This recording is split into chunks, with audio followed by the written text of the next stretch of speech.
नमस्कार। आज हम वास्तु के हिसाब से बेसमेंट्स होनी चाहिए या नहीं होनी चाहिए इस बारे में चर्चा करेंगे। देखिए, जब वास्तु की रचना की गई थी या जब वास्तु लिखा गया था तब बेसमेंट्स का कंसेप्ट ही नहीं होता था। आजकल बेसमेंट्स बहुत प्रचलन में हैं। तो बेसमेंट्स होने चाहिए, नहीं होने चाहिए तो कैसे होने चाहिए, इस बारे में मैं आपको बताऊंगी। जब देखिए, बेसमेंट क्या होता है? गड्ढा। जब कोई आप जमीन खोदते हैं तब वहां पे आप बेसमेंट बनती है।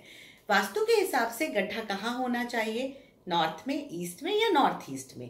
तो ये बात आप मान लीजिए कि बेसमेंट्स जो है वो अगर north east and eastern basements होती हैं तो वो फिर भी अच्छी बेसमेंट्स मानी गई हैं। अगर किसी प्रॉपर्टीज में हाफ बेसमेंट बनाने का ऑप्शन है तो वो हमेशा नॉर्थ ईस्ट ईस्ट की तरफ होनी चाहिए।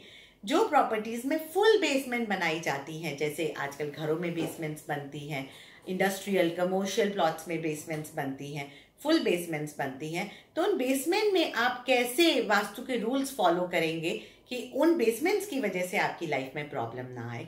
जब भी अगर आप कभी पूरी बेसमेंट बना रहे हैं और साउथ वेस्ट को खोद रहे हैं तो हमेशा याद रखिएगा कि साउथ वेस्ट की जो दीवार है वो मोटी रखिएगा। मान लीजिए आपकी बाकी हर तरफ की बेसमेंट की दीवार अगर 9 इंच है तो साउथ वेस्ट की दीवार कम से कम 18 इंच रखिए।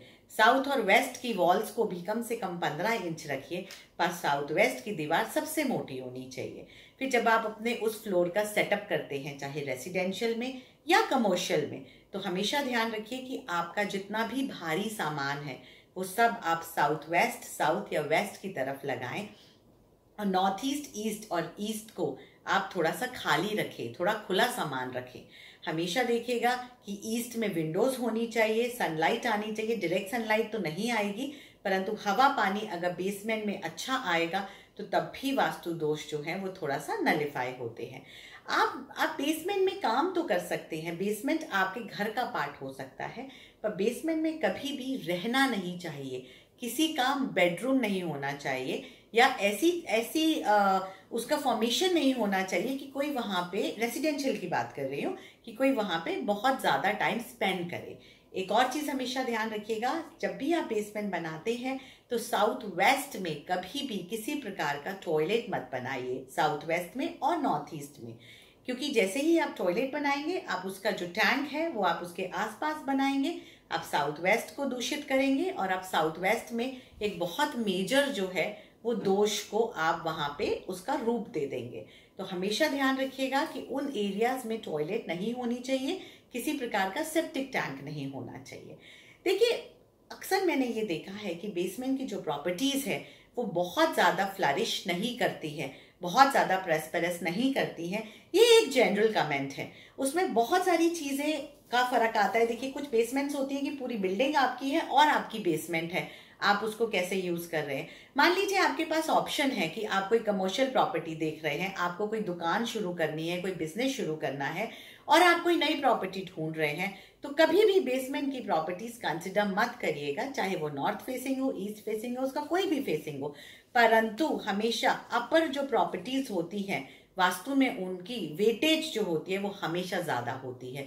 तो अगर आपके पास ऑप्शन है कि ग्राउंड फ्लोर देखूं, फर्स्ट फ्लोर देखूं या बेसमेंट देखूं, तो नई प्रॉपर्टीज में मेरे हिसाब से बेसमेंट्स नहीं देखनी चाहिए। हालांकि उसमें कुछ बहुत सारे रूल्स भी होते हैं। अगर आपकी बेसमेंट का रास्ता नॉर्थ और ईस्ट है, नॉर्थ ईस्ट से जाता है या वो नॉर्थ फेसिंग है या ईस्ट फेसिंग है, तो उस प्रकार की बेसमेंट्स फिर भी अच्छी मानी गई हैं। परंतु अगर आपका साउथ वेस्ट फेसिंग है और आपका रास्ता जो है वो साउथ वेस्ट से जाता है, तो इस प्रकार की बेसमेंट्स में कभी भी बिजनेस जो है वो प्रॉस्पेरस नहीं करते हैं, उनको सफलता नहीं मिलती है। एक और देखिए, बहुत इंपॉर्टेंट चीज है इसमें कि जिंदगी में आप हमेशा आप ऊपर की तरफ जाना चाहते हैं, परंतु जैसे ही आप बेसमेंट लेते हैं तो आपके कदम जो है वो नीचे की तरफ बढ़ने लगते हैं। ये एक बहुत बड़ा दोष होता है, परंतु इस दोष को दूर करने के लिए अपनी पहली सीढ़ी पे आप एक कोई पट्टी लगाइए, कोई आप मोल्डिंग लगा सकते हैं, परंतु देख के लगाइएगा कि किसी का पैर उसमें अड़े ना, वो गिरे ना। तो वो सारी चीजें आपको कंसिडर करते हुए एक वहां पे पट्टी जरूर लगानी चाहिए, चाहे भले ही वो 2 mm ऊंची ही क्यों ना हो, ताकि वो एक जो है वो ऊपर के स्टेप का एक वर्चुअल एनर्जीज आप उसमें क्रिएट करते हैं। फिर आप ये देखिएगा कि जब भी आप बेसमेंट बनाते हैं तो हमेशा उन बेसमेंट्स में साउथ वेस्ट जो है वो भरा हो, नॉर्थ ईस्ट जो है वो उसका क्लियर हो। एक और चीज का विशेष ध्यान रखिएगा कि बेसमेंट्स में कभी भी बहुत देर तक अंधेरा नहीं रहना चाहिए। अगर आप बेसमेंट्स को बहुत यूज नहीं करते हैं तो उसमें एक छोटी सी लाइट लगाकर रखिए। और रात में भी अगर आप सारी लाइट्स ऑफ करते हैं तो उसमें एक छोटी लाइट का प्रोविजन रखिए, जिसमें कि बेसमेंट में पूरी तरीके से अंधेरा ना हो। स्पेसिफिकली अगर आपकी साउथ वेस्टर्न या वेस्टर्न सदर्न बेसमेंट्स हैं तो उनमें जरूर कोई रोशनी का प्रोविजन रखिए, नहीं तो उसमें जो नेगेटिव एनर्जीज है वो बढ़ती जाती हैं। तो अगर आप ऑलरेडी किसी बेसमेंट में अपना काम स्टार्ट कर चुके हैं तो इन छोटी छोटी टिप्स को फॉलो करिएगा। अगर आप कुछ नई प्लानिंग कर रहे हैं तो उसको वास्तु के हिसाब से बनाइएगा, और अगर आप कोई नया सिलेक्शन कर रहे हैं तो बेसमेंट को अवॉइड करिएगा। अगर आप इन छोटी छोटी टिप्स को फॉलो करेंगे तो बेसमेंट की वजह से आपकी लाइफ में जो प्रॉब्लम आ रही होंगी, आप उन प्रॉब्लम से आपको निजात मिलेगा। अगर आपको ये वीडियो अच्छा लगा तो इसको लाइक करिए। अगर आपका कोई सुझाव है, सजेशन है, तो नीचे कमेंट बॉक्स में जरूर लिखिए। बेल का बटन है जरूर दबाइए, आपको पता लगेगा मेरा नया वीडियो कब आया है। और इस चैनल को सब्सक्राइब जरूर करिए। धन्यवाद। जय हिंद।